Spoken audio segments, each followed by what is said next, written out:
మొన్న Vijay election counting రోజే పాపం లేపుదన్నారు పవన్ కళ్యాణ్ చూసి నేర్చుకోరా, హీరో అంటే ఎలా ఉండాలి, సింగిల్గా ఉండాలి, సింగిల్ పార్టీగా రావాలని. నాకు నవ్వు ఆగలేదు.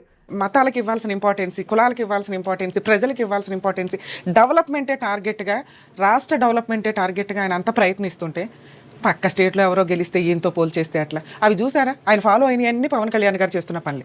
అక్కడ సమస్యలు జనరల్ సమస్యలు.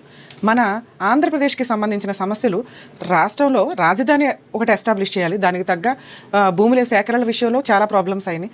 అలాగే స్టిల్ ఇప్పటికీ ఆ క్వశ్చన్ మార్క్ గానే పార్టీ టు పార్టీ మారిపోవడం వల్ల ఏవైతే పథకాలు ఏవైతే ఎస్టాబ్లిష్ చేస్తారో అవి మళ్ళీ మార్చేసుకుంటారు, ఒకరికి నచ్చక ఒకళ్ళు. స్టిల్ ఇప్పటికీ అది అదే క్వశ్చన్లో ఉన్నప్పుడు ఇలా 3-4 రాజకీయ పార్టీల వల్ల రాష్ట్రం డ్యామేజ్ అవ్వకూడదని ఒక యూనిటీగా ఉండి రాష్ట్రం డెవలప్మెంట్ కోసం 5 years, 10 years, 15 years అని వాళ్ళు ఒక పక్కన ఆ సమస్యలతో తన్నుకుంటుంటే పక్కింటోడు సింగిల్గా వచ్చి గెలిచాడు, వీళ్ళందరూ గ్రూప్గా గెలిచారు. ఎందుకండి ఈ కామెంట్స్?